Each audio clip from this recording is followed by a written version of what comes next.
hello friends সকলকে স্বাগতম জনালো নতুন এটা ভিডিওত আৰু আজিৰ ভিডিওটোত আপোনালোকে থাম্বনেলখন চাই গম পাইছে বিশেষকৈ যিবিলাকে এক্সচেঞ্জ কাৰ্ডত প্ৰবলেম পাই আছে ওটিপি যোৱা নাই তেতিয়ালে আজিৰ ভিডিওটোত আপোনালোকক মই জনাম যে কেনেকৈ আসলে ফৰ্মখন ফিল আপ কৰিব লাগে ইতিমধ্যে কৈছে যে 29 তাৰিখৰ আগত এক্সচেঞ্জ কাৰ্ডখন আপোনালোকে আপডেট দিব লাগিব তো যিবিলাকে আপডেট দিয়া নাই মই ভাবো অতি সোনকালে আপডেট কৰক আৰু বিশেষকৈ মই কওঁ যদি ইয়াৰ মেইন প্ৰবলেমটো হৈছে বহুতে একেলগে এটা সময়তে যেহেতু ফৰ্মখন ফিল আপ কৰিবৰ কাৰণে যত্ন কৰি আছে সেই কাৰণে বিশেষকৈ ইয়াৰ প্ৰবলেম এটা আহি আছে যে ওটিপি টো যোৱাত অকণ অসুবিধা হৈ আছে এটো এটা টেকনিক্যাল এৰাৰ কিন্তু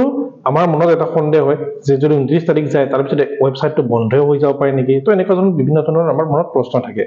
যাৰ কাৰণে আমি সময়মতে কৰিবৰ কাৰণে যত্ন কৰি আছো ঠিক আছে প্ৰথমতে মই স্টেপছটো আপোনালোকক দেখাই দিও কেনেকৈ আপোনালোকে এখন ফৰ্ম ফিল আপ কৰিব বিশেষকৈ এই এক্সচেঞ্জ কাৰ্ডৰ যি ফৰ্মখন আপোনালোকে কেনেকৈ ফিল আপ কৰিব বিশেষকৈ আধাৰ বেস So, মই ভাবো যিবিলাক একদম নতুনকৈ কৰিব অৰ্থাৎ মানে আপডেট কৰিব তেতিয়া তলৰ এটা মই লিংক দি দিছো লিংকটোত গলে আপোনালোকে ডাইৰেক্ট লিংক পাব আৰু ডাইৰেক্ট লিংকটো কৰাৰ পিছত যিখন মই ইয়াতে আপোনালোকক দেখাইছো এনেকৈ আপোনালোকক খুল খাব তাৰ পিছত ইয়াতে দুটা অপচন দিয়া আছে বিশেষকৈ এপ্লাই উইথ আধাৰ অৰ্থাৎ যিবিলাকে আধাৰ লগত লৈ কৰিব সেইবিলাকে আধাৰ এপ্লাই উইথ আধাৰ ক্লিক কৰিব আৰু এপ্লাই উইথআউট আধাৰ মানে যিবিলাকৰ আধাৰ কাৰ্ড নাই সেইবিলাকে ইয়াতে ক্লিক কৰিব মই ভাবো আধাৰ যদি থাকে তেতিয়ালে বেছি ভাল হয় আৰু আপডেট কৰিব তাৰ পিছত এনেকৈ আপোনালোকৰ এটা অপচন আহিব যত আপোনালোকৰ ইউজাৰ আইডি আৰু পাসওয়াৰ্ড এই অপচনটো আপোনালোকক ক্লিক কৰিব দিব ইউজাৰ নেম আৰু পাসওয়াৰ্ড কিন্তু যদি আপোনালোকৰ ইউজাৰ নেম আৰু পাসওয়াৰ্ড নাজানে তেতিয়ালে নিউ ইউজাৰত যাই আপোনালোকে নতুনকৈ আপোনাৰ যেটো মোবাইল নম্বৰ আছে আধাৰ কাৰ্ডৰ লগত ৰেজিষ্ট্ৰেচন থকা সেই নম্বৰটো লৈ আপোনালোকে ইয়াতে প্ৰফাইলটো বনাই ল'ব ঠিক আছে বহুত ইজি হয় নিউ ইউজাৰত গলে আপোনালোকে তাতে নম্বৰটো দিলে গম পাই যাব তাত এনেকৈ আপোনালোকৰ দিব মোবাইল নম্বৰটো দিব এনেকৈ তাৰ পিছত ওটিপি যাব এটা আৰু ওটিপি যোৱাৰ লগে লগে ওটিপিটো ভেৰিফাই কৰাৰ পিছত যিকোনো এটা নাম দিব গিফট নেম বুলি কৈছে ন আপোনালোকৰ নিজৰ নাম দিব পাৰে বা যিকোনো এটা নাম দি দিব যাতে মনত থাকে মই ভাবো বেষ্ট হ'ব আপোনালোকৰ নিজৰ নামটো দি দিয়ে যেন ইউজাৰ নেমৰ ক্ষেত্ৰত আপোনালোকে কি কৰিব নিজৰ নামটোৰ পিছত আপোনাৰ ডেট অফ বাৰ্থটো দিলে বেছি সুবিধা হ'ব ইয়াত ডেট অফ বাৰ্থটো আৰু নিজৰ নামটো দি দিলে কম্বিনেশনটো ইউজাৰ নেমৰ খুব ভাল হ'ব ঠিক আছে তাৰ পিছত পাসওয়াৰ্ড অকমান ইজি বা মনত থকা ধৰণে আপোনালোকে 8টা ক্যাৰেক্টাৰৰ পাসওয়াৰ্ড দিব আৰু এটা প্ৰসেস কম যেখিনি হয় আপোনালোকে পাসওয়াৰ্ডটো দিব নোটপ্যাডত লিখি থৈ যাব কাৰণ এই ইউজাৰ আইডি আৰু পাসওয়াৰ্ডটো আপোনাক লগইন কৰিবৰ কাৰণে পিছত যেতিয়া আপোনালোকে লগইন কৰিব ন তেতিয়া এই ইউজাৰ আইডি আৰু এই পাসওয়াৰ্ডটো আপোনাক বহুত দৰকাৰ হ'ব তাৰ কাৰণে এটো নোটপ্যাডত লিখি যাব এতিয়া আহিলে কনফাৰ্ম কৰিবৰ কাৰণে পাসওয়াৰ্ডটো যেটো দিছে এইকেটা পাসওয়াৰ্ড আপোনালোকে ইয়াতো দিব লাগিব ঠিক আছে তাৰ পিছত হল জেন্ডাৰ আপোনালোকে জেন্ডাৰটো ফিল আপ কৰিব ডেট অফ বাৰ্থ দিব পাৰ্সোনাল মেসেজ বুলি দিয়া আছে বহুতে কনফিউজ এটো কি নহয় এটো আপোনালোকৰ হিন্ট নিচিনাকৈ আপোনাৰ সন্মুখত যেতিয়া আপুনি লগইন কৰিবলৈ যাব তাত এটো পাৰ্সোনাল মেসেজটো আপুনি দেখি পাব এটো আপোনালোকে ইউজাৰ যেটো নেম দিছে তাৰে কিবা এটা সংখ্যা বুজি পোৱাকৈ আপোনালোকে ইয়াতে পাৰ্সোনাল মেসেজটো দিব পাৰে তাৰ পিছত সাবমিট কৰি দিয়াৰ পিছত তাৰ পিছত টেনচন নাই এতিয়া আপোনাক এনেকৈ প্ৰথমে এই ফৰ্মখন ফিল আপ কৰিবৰ কাৰণে আহিব ঠিক আছে ওটিপি টো যাব ওটিপি টো যোৱাৰ লগে লগে এইখন আপোনালোকৰ এটা ফৰ্ম আহিব অকমান টাইম লাগিব টাইম ইকনে লাগিব ফেচ হবৰ কাৰণে আগতে যিখন আপুনি এপ্লাই কৰিছিলে সেই এপ্লাই কৰাৰ গোটেইখিনি ডকুমেন্টস আপোনালোকৰ ইয়াতে আহিব ঠিক আছে মই এইবিলাক হাইড কৰি দিছো এইবিলাক পাৰ্সোনাল ডাটা প্ৰাইভেচিৰ কাৰণে মই হাইড কৰি দিছো ঠিক আছে তাৰ পিছত নেম অফ দা এপ্লিকেন্ট যি এপ্লাই কৰিব তাৰ পিছত এতে gender mobile number email ID father name mother name date of birth যিমানখিনি আছে আপোনালোকে ইয়াতে দি দিব যদি আপোনালোকৰ কিবা ফিল আপ কৰা নাই যেনেকৈ ৰিলিজিয়নটো আপোনালোকে ফিল আপ কৰা নাছিলে হয়তো হেতু আপোনাৰ ৰিলিজিয়নটো আপোনাক ফিল আপ কৰিব লাগিব তাৰ পিছত এটা আপোনালোকে সিঙ্গেল নে মেৰিটাল ষ্টেটাসটো আপোনালোকে ইয়াতে দিব লাগিব ঠিক আছে নেক্সট আহিলে ইয়াতে আপোনালোকৰ হাউস নেম যদি আছে এটো অপচনেল হয় কাৰণ ইয়াতে ষ্টাৰ মাৰ্ক নাই দেখিছে ইয়াত দিবই লাগিব বুলি কোনো কথা নাই বা হাউস নম্বৰ দিবই লাগিব বুলি কোনো কথা নাই এটো এৰি দিব পাৰে নেকি একেটাত এই তিনিটা আপোনালোকে এৰি দিব পাৰে নো প্ৰবলেম কিন্তু যত ষ্টাৰ মাৰ্ক দিয়া আছে এইবিলাক যেনেকৈ এড্ৰেছ ইয়াতে যদি চাও এড্ৰেছটোৰ যেটো লোকেলিটি এটো দিবই লাগিব ঠিক আছে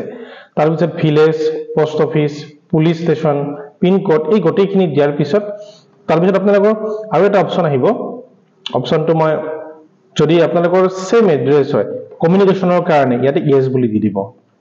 একেখন ফৰ্মতে মইখন কাটি আপোনালোকক লগাই দিছো বুজিবৰ কাৰণে সেম এজ পাৰ্মানেন্ট এড্ৰেছ অৰ্থাৎ পাৰ্মানেন্ট এড্ৰেছটো আপোনালোকৰ সেম নেকি ইয়েস এএস বুলি দি দিব তাৰ পিছত নেক্সট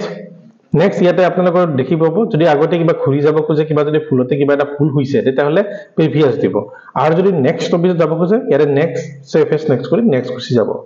অকমান সময় ল'ব প্ৰসেসিং ৰিকুৱেষ্ট বুলি এনেকৈ আহিব ভয় খাবলগীয়া নাই কাৰণ সাৰ্ভাৰ প্ৰব্লেম গতিকে এনেকুৱা ধৰণৰ এটা মেছেজ আহিব পাৰে তাৰ পিছতে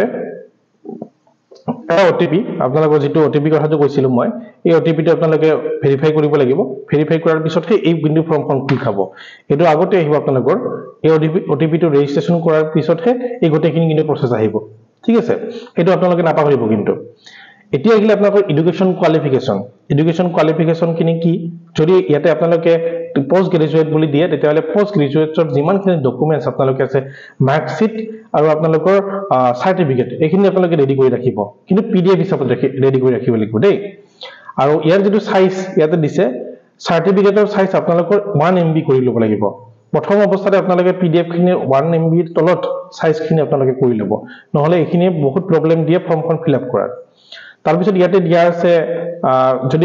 এডুকেশ্যন কোৱালিফিকেশন যেনেকে ইয়াতে পোষ্ট গ্ৰেজুৱেট বুলি দিছো মই তো পোষ্ট গ্ৰেজুৱেচন দিয়াৰ কাৰণে ইয়াতে আপোনালোকে 10 12 তাৰ পিছত গ্ৰেজুৱেচন পোষ্ট গ্ৰেজুৱেচন গোটেইখিনি কৰিব লাগিব ঠিক আছে সাবজেক্ট খিনি এনেকে দিব লাগিব ইয়াতে দিয়া আছে এইখিনি অটোমেটিক্যালি আপোনালোকে পাই যাব গোটেইখিনি পাব সাবজেক্ট খিনি ভয় খাব নালাগে ইংলিশ জেনাৰেল মেথছ এমআইএল তাৰ পিছত আপোনাৰ সোশিয়াল সায়েন্স সংস্কৃত বা যাৰ যি আৰু তেনেকৈ আপোনালোকে দিব পাৰে ইয়াতে সাবজেক্ট খিনি অটোমেটিক্যালি আহি যায় তাৰ পিছত একে ধৰণে 12 ফৰ দিব লাগিব 12 ফৰত ঠিক একেদৰে আপোনালোকে ইয়াতে আপোনালোকৰ সাৰ্টিফিকেট তাৰ পিছত মাৰ্কশিট ফৰ্ম ফিল আপ কৰিব লাগিব তাৰ পিছত গ্ৰেজুৱেচনৰ খিনিও দিব লাগিব মাৰ্কশিট আৰু সাৰ্টিফিকেট আপোনালোকে দিব লাগিব ইয়াতে আৰু ইয়াতে মাৰ্কস কিমান পাইছিলে পাৰ্সেন্টেজ কিমান পাইছিলে ইয়াৰ অফ দা পাসিং বা এডমিশন কেতিয়া হৈছিলে এই গোটেইখিনি কথা ইয়াতে ধুনীয়াকৈ দি দিব ঠিক আছে তাৰ পিছত আহিলে ইয়াতে যদি আপোনালোকৰ কিবা এক্সট্ৰা এই বছৰত নতুন বছৰত যদি আপোনালোকে ভাবে কিবা নতুন এক্সট্ৰা কোৱালিফিকেশন কৰিছে তেতিয়াহ'লে ইয়াত ইএছ বুলি দিব তাত বিশেষকৈ ডিপ্লোমা আৰু আইটিআই থাকিব ঠিক আছে